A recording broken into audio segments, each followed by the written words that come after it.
Pertama, tadi pagi ketika olahraga selama 1 jam bersama para siswa dan guru di Al-Zaitun ini.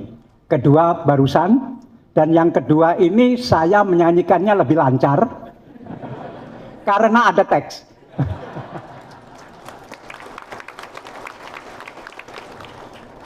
Tentu ini pertama kali bagi saya ke Al-Zaitun, meskipun namanya sudah lama saya dengar.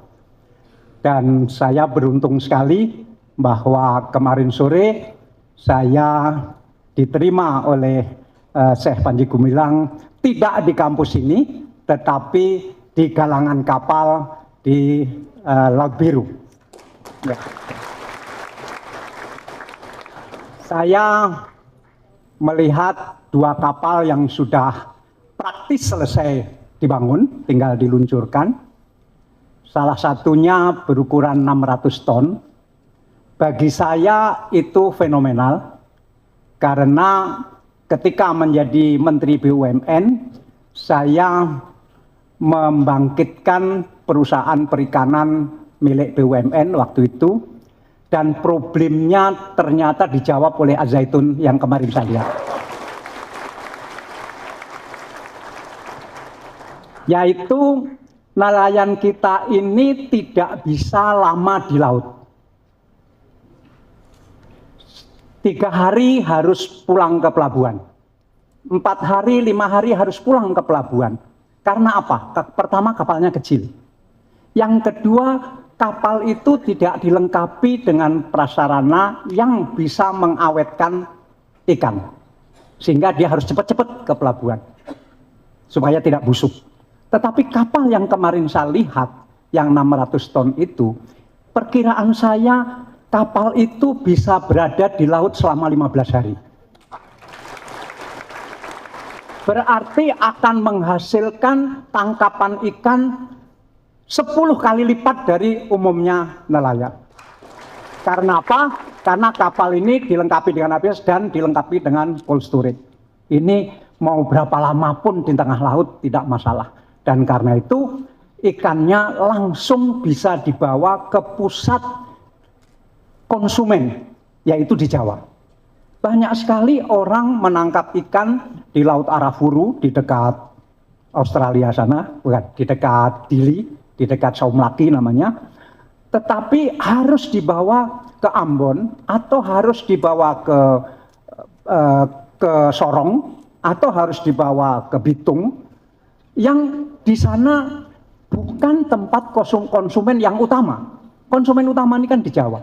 Tetapi dengan kapal Al-Zaitun yang baru itu, maka nanti ikan dari Laut Arafura bisa langsung ke Indramayu. Jadi ini saya lihat kemarin begitu terharu saya melihat langkah terbaru Al-Zaitun, dan saya melihat problem utama laut di utara Jawa ini adalah dangkal, sehingga tidak bisa kapal besar merapat di pelabuhan di tepi laut utara Jawa. Kedua, banyak jaringan pipa gas dan pipa minyak. Tetapi kemarin saya mendapat penjelasan dari Syekh Panji Gumilang bahwa justru itu menguntungkan dan seterusnya. Maka saya hanya bisa berdoa mudah-mudahan ini sukses besar. Ya.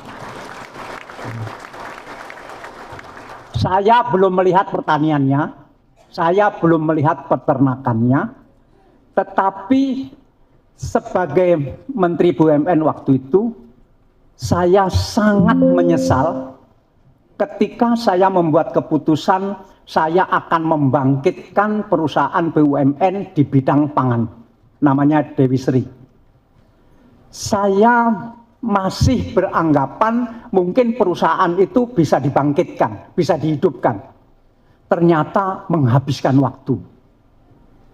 Habis waktu saya untuk membina agar BUMN di bidang pangan itu bisa segera bangkit.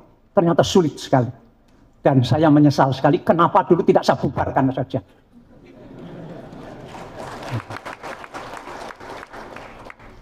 Banyak perusahaan yang saya bubarkan karena sangat tidak masuk akal, tetapi tentang pangan karena sangat mendasar, kalau saya bubarkan ini nanti sensitif atau tidak.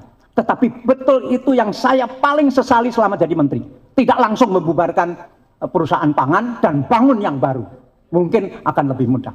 Begitu. Dan saya belum tahu bagaimana Al-Zaitun akan memulai di bidang itu, karena problem utama kita untuk kecukupan pangan sudah diselesaikan di zaman Pak Harto, yaitu produksi beras sebanyak-banyaknya sehingga kita pernah swasembada, tetapi dengan cara yang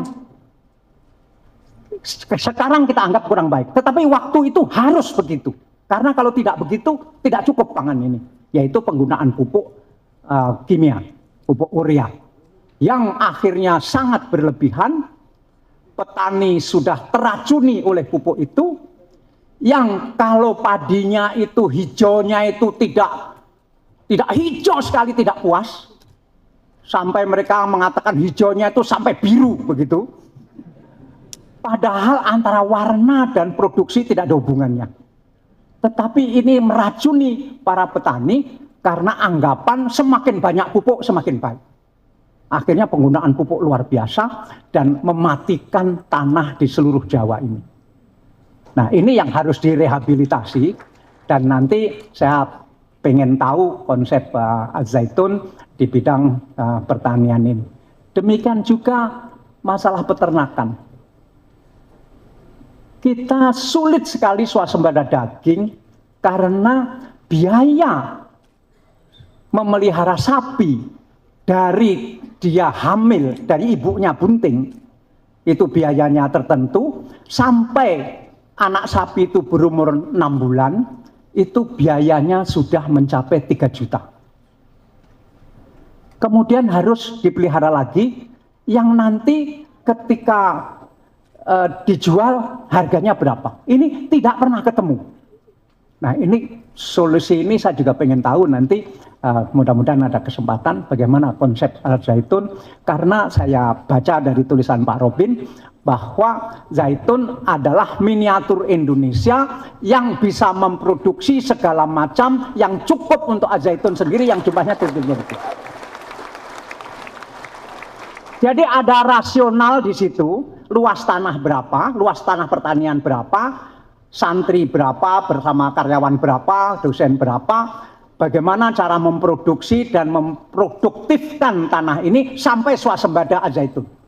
Nah, kalau dalam skala Al-Zaitun yang orangnya begitu banyak dan bisa betul-betul swasembada, saya baca dari tulisan Pak Robin, maka apakah ini tidak bisa di skill up untuk skala Indonesia? Menurut Syekh Panji bisa begitu.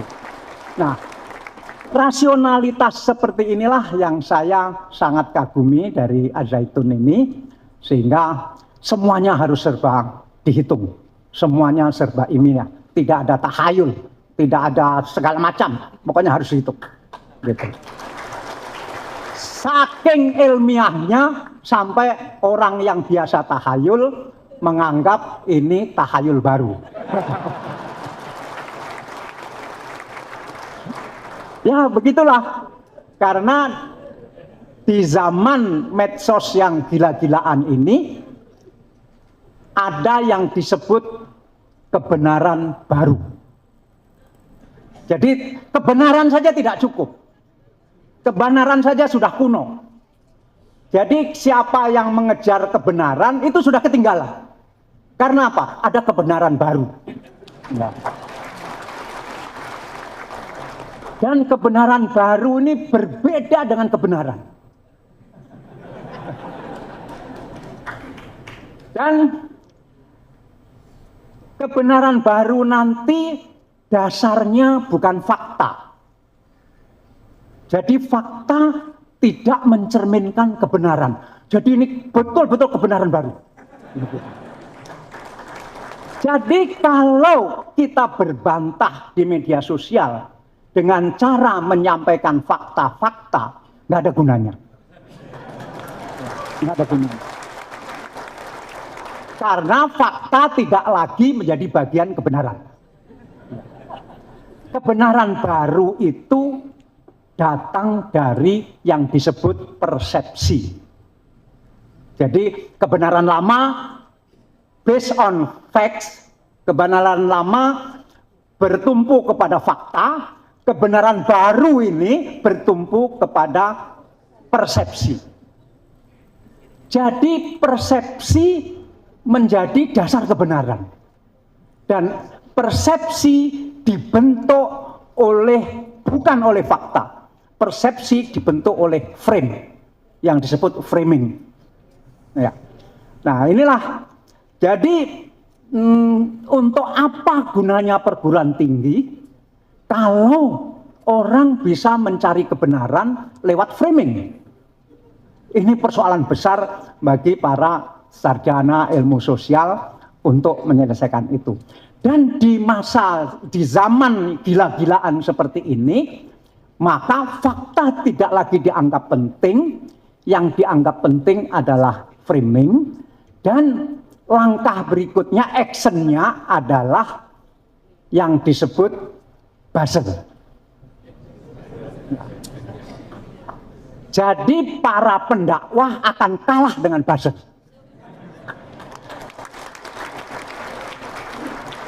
Jadi fakultas dakwah harus diganti dengan fakultas buzzer. Ini yang disebut kebenaran baru.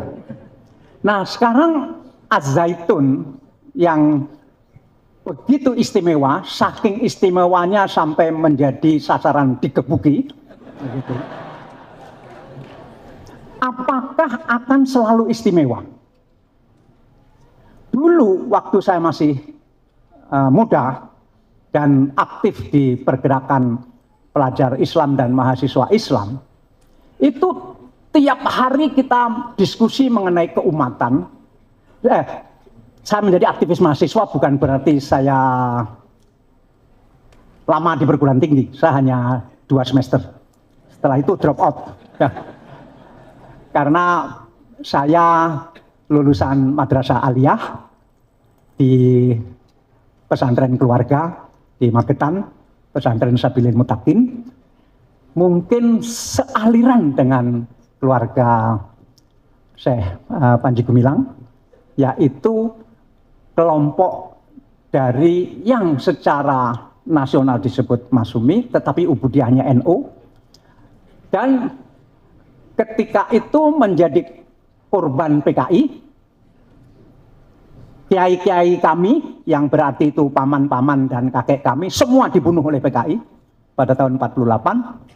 Dan madrasah kami praktis hancur karena kami penganut tarekat Satariyah, sehingga mursyid kami pun dibunuh PKI. Dan sejak itu maka madrasah aliyah kami tidak seberapa bermutu.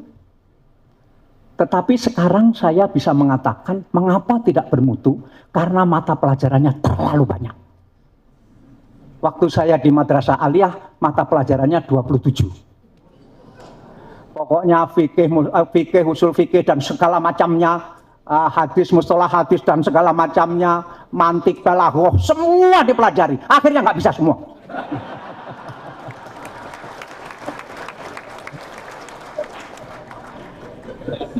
Tetapi mungkin yang bisa membawa saya seperti ini karena di salah satu dari 27 mata pelajaran itu ada pelajaran yang disebut ilmu mantik dan muhadharah. Jadi mungkin muhadharah itu ternyata penting karena disitulah mulai belajar untuk bagaimana menghadapi orang banyak, menghadapi persoalan dan seterusnya. Dan madrasah aliyah sekarang tidak ada lagi pelajaran muhadharah. Begitu. Jadi saya menjadi satu-satunya tamatan madrasah aliyah yang bisa menjadi direktur utama PLN.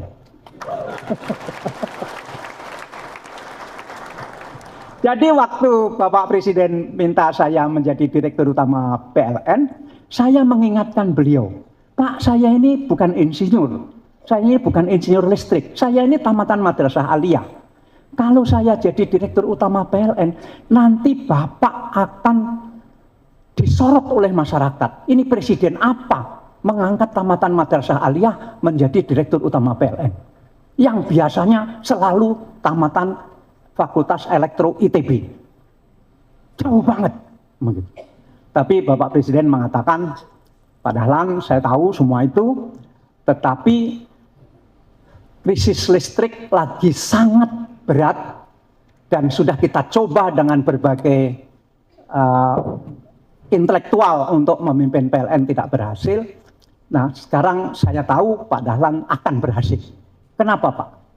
Dia bilang, Pak Dahlan mempunyai apa yang disebut, dan ini bukan kata-kata saya, ini kata-kata Presiden, dan ini tolong diingat para wisudawan, ini yang terpenting. Beliau bilang Pak Dahlan punya kemampuan manajerial dan leadership. Manajerial, leadership, manajerial, leadership, manajerial, leadership. Dan itu bisa datang dari pelajaran muhadharah. Sehingga saya sangat paham kenapa Profesor Imam sekolahnya sampai Selandia Baru dan di sana mengambil MBA. Mungkin saat itu MBA lagi booming. Tetapi intinya adalah semua itu masalah manajerial. Bagaimana mengatur orang, mengatur perusahaan, mengatur pendidikan dan segala macam. Itu kemampuan manajerial yang biasanya tidak dimiliki oleh lulusan Fakultas Dakwah. Fakultas Dakwah bisa ngomong, tapi nggak bisa memanage sesuatu. Nah, dan kemampuan manajerial inilah yang sangat unggul di Zaitun. Sangat unggul. Bayangkan tanpa kemampuan itu, bagaimana seorang lulusan madrasah aliyah menjadi Direktur Utama PLN. Menjadi menteri nggak penting, karena menteri bisa siapa saja. Tapi menjadi Direktur Utama PLN, yang tidak tahu listrik itu apa. Tahu saya listrik itu nyetrum, hanya itu. Kemudian saya sampaikan kepada Bapak Presiden, Pak, saya ini baru sembuh dari sakit. Waktu itu saya baru saja kena kanker hati. Hati saya penuh dengan kanker, sudah stadium 4, badan saya sudah bengkak, dan dokter mengatakan hidup saya tinggal 6 bulan. Kemudian karena Tuhan mengharuskan kita berikhtiar, maka saya berikhtiar dengan cara setelah pilihan-pilihan dan nggak ada semua yang bisa mempertahankan hidup, maka saya harus ganti hati. Jadi saya pergi ke Tiongkok, saya antri untuk bisa ganti hati. Kebetulan antri, ada orang mati, hatinya tidak cocok untuk saya. Ada lagi orang mati, hatinya ada penyakit juga, nggak cocok juga untuk saya. Setelah antri 4 bulan, berarti hidup saya sebetulnya tinggal 2 bulan, ada anak muda mati. Saya tidak tahu kenapa, dirahasiakan. Umurnya 20 tahun. Hatinya sangat baik. Baik itu maksudnya tidak ada penyakit, ya sehat lah, begitu. Hatinya sangat baik dan pas dengan tubuh saya. Akhirnya saya dimasukkan ruang operasi, hati saya yang lama yang penuh kanker itu dikeluarkan, hati anak muda itu dipasang di saya, dan saya tidak boleh bergerak selama 24 jam, dan besok paginya setelah 24 jam saya membuka mata, alhamdulillah saya hidup. Ya. Tapi dokter mengingatkan, Pak Dahlan jangan senang dulu, karena mungkin ini hidup ini hanya untuk 24 jam, atau hanya untuk 3 kali 24 jam, atau untuk seminggu. Setelah itu gagal dan kemudian meninggal dunia. Ya nggak apa-apa. Nah ternyata sampai sekarang hidup sudah 17 tahun yang lalu. Ya. Dan bisa ke Al-Zaitun. Karena itu saya bilang sama Bapak Presiden, Pak, saya ini kan baru operasi. Masa harus menerima pekerjaan begitu besar, yaitu Direktur Utama PLN, yang perputaran uangnya 1 tahun 350 triliun. ini gimana? Presiden bilang, sudah Pak Dahlan pergi lagi ke Tiongkok, periksa, dokternya mengizinkan atau tidak. Kemudian saya pergi lagi ke Tiongkok, diperiksa selama 1 minggu, sayangnya dokter mengatakan Pak Dahlan sehat sekali. Dan boleh menerima pekerjaan apapun. Nah, saya pulang, lapor, ya, ternyata memang dokter mengizinkan Pak, tetapi saya mengajukan beberapa syarat. Pertama, seluruh direktur PLN harus saya yang menentukan. Ini persis di Zaitun, tidak mau ada orang lain. Karena sulit sekali menghandle. Apalagi nanti harus kerjasama dengan mana, aduh pusing. Waktu habis, energi habis. Saya bilang, izinkan saya yang menentukan seluruh direktur. Biasanya direktur PLN ditentukan oleh menteri-menteri, menteri BUMN, menteri SDM itu menentukan. Ini saya nggak mau. Karena apa? Saya mau satu tim yang kuat. Yang satu tim itu harus satu hati bersama saya. Begitu. Nah, ini yang disebut pembangunan the dream team. Jadi tim itu sangat penting. Karena kalau tim tidak menyatu, ini pekerjaan apapun, jadi para wisuda nanti, kalau tim ini tidak menyatu, energi habis untuk yang disebut makan hati. Ya, gitu, makan hati. Presiden mengizinkan, ya udah, kita beri wewenang itu. Loh, kenapa diizinkan? Sudah nggak ada jalan lain. Ini listrik mati lampu itu sehari 3 kali. Seluruh Indonesia, termasuk daerahnya Pak Robin. Dan tapi saya masih mengajukan syarat lain. Boleh Pak, saya hanya 3 tahun. Saya tidak mau 5 tahun.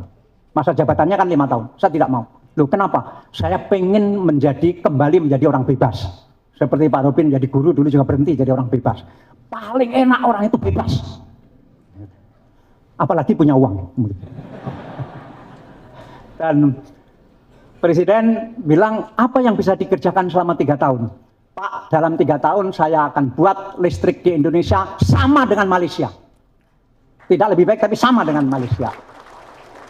Malaysia Barat maksud saya, Semenanjung. Karena kalau Malaysia Timur, jelek juga. Nah, Presiden juga mengizinkan. Terakhir saya bilang, Pak, boleh nggak terima gaji?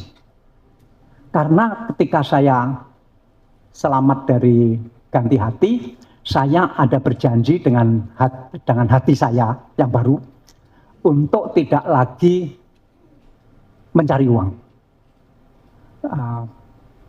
Gajinya di Dirut PLN itu kan waktu itu 150 juta sebulan. Jadi boleh nggak Pak? Pokoknya atur, pokoknya yang penting mau jadi Dirut PLN. Begitu. Ya udah.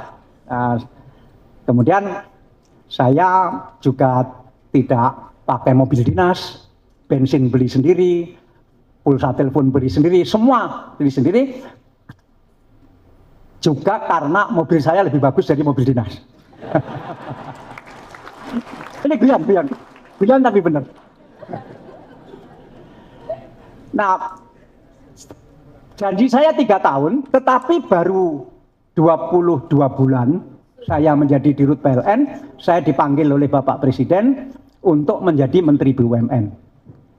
Nah, saya bilang sama Bapak Presiden, saya nggak mau. Saya janji saya 3 tahun, dan saya akan bikin listrik ini seperti Malaysia Barat. Seperti Malaysia Barat itu maksudnya dalam 1 tahun hanya boleh mati lampu selama 7 kali. Dalam 1 tahun.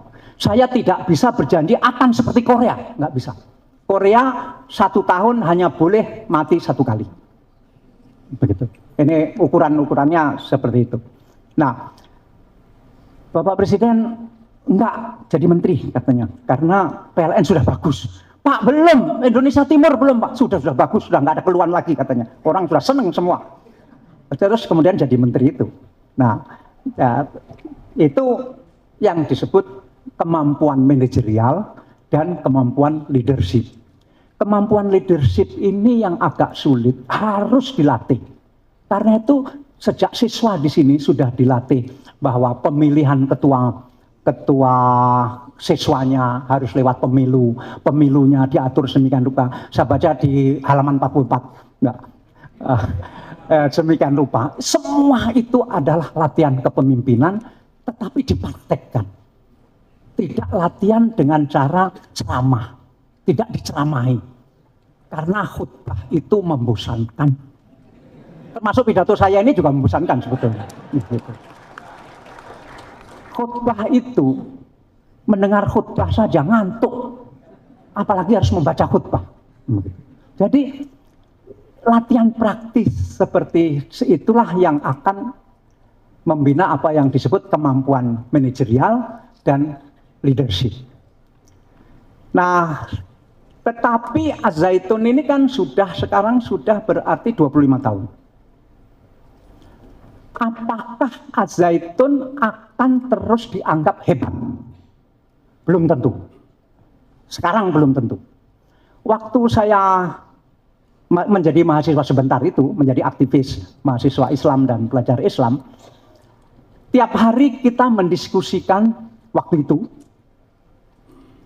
mengapa sekolah terbaik pasti Katolik, nomor 2 pasti Kristen, nomor 3 pasti semacam taman siswa dan sebagainya, nomor 4 sekolah negeri, sekolah-sekolah Islam nomor 5. Tiap hari kita diskusi membicarakan itu, karena kita orang pergerakan, artinya mahasiswa yang tidak kuliah, malas kuliah, ya pekerjaannya demo, diskusi begitu. Kita bicarakan terus. Kenapa ini? Sehingga pada suatu saat dalam satu muktamar saya menjadi calon ketua umum, tapi kalah. Setelah saya kalah itu saya anggap batas saya sebagai aktivis pergerakan mahasiswa Islam saya anggap selesai. Saya memutuskan untuk uzlah. Uzlah dalam tanda kutip, bukan uzlah seperti Nabi. Artinya saya tidak mau lagi aktif di pergerakan Islam apapun, saya tidak mau. Saya pengen melaksanakan apa yang tiap hari didiskusikan selama menjadi aktivis. Karena kalau diskusi terus juga nggak selesai. Ya cuma muter-muter di diskusi itu. Maka saya putuskan saya fokus di bidang saya, yaitu jurnalistik. Dan saya akan membuktikan bahwa media terbesar tidak lagi Katolik, media terbesar kedua tidak lagi Protestan, tetapi media yang dipimpin oleh orang Islam juga bisa menjadi media yang terbesar. Begitu. Dan itu terwujud. Setelah saya menjadi dirut PLN, barulah orang tahu, loh, Dahlan Iskan ini dulu ketua umum wilayah mana, aktif apa, baru tahu.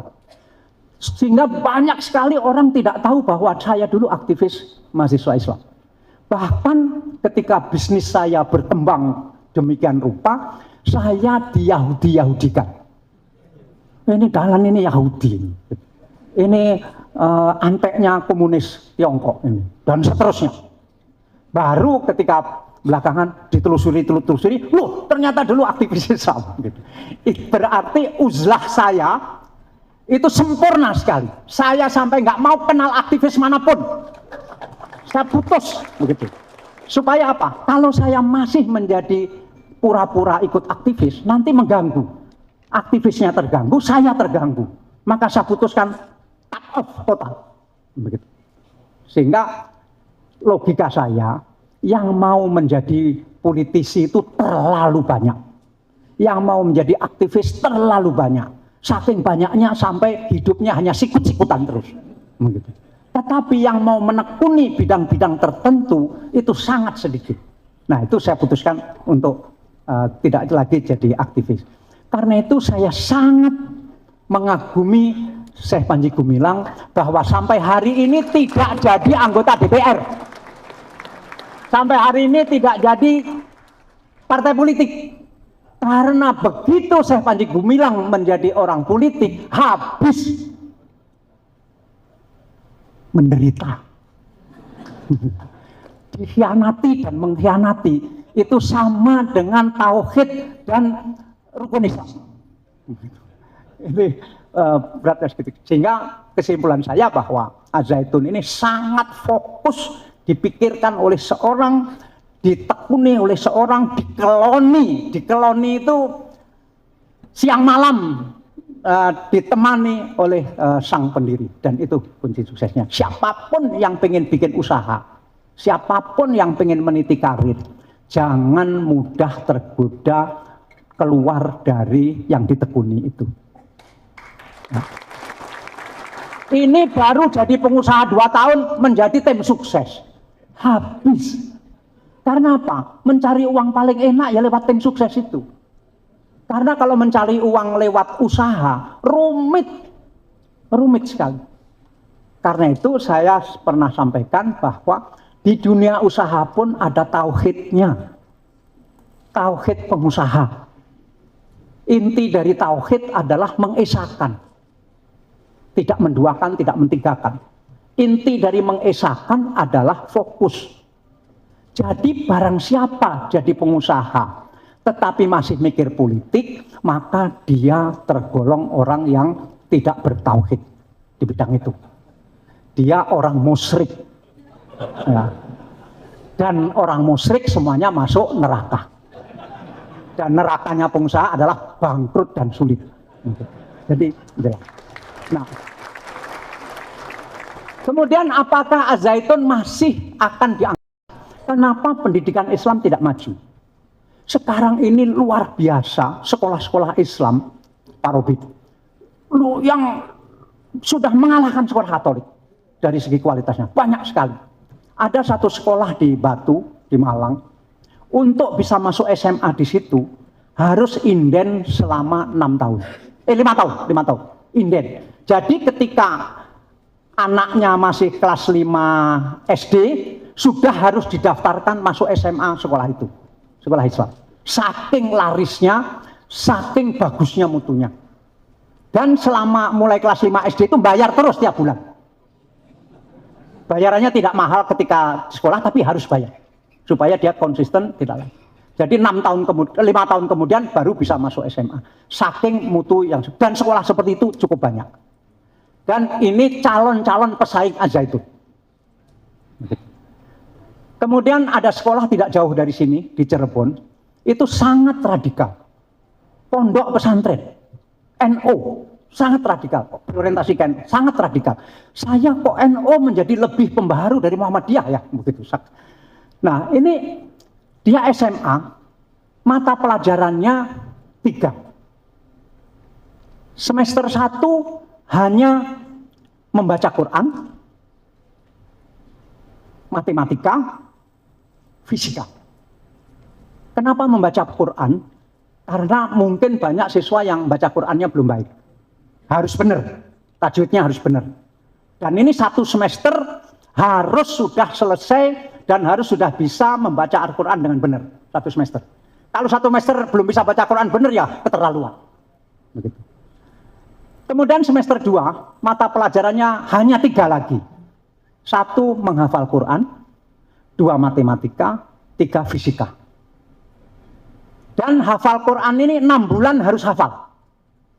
Tidak boleh tidak hafal. Karena menghafalnya lebih mudah karena sudah bisa membaca Quran dengan benar.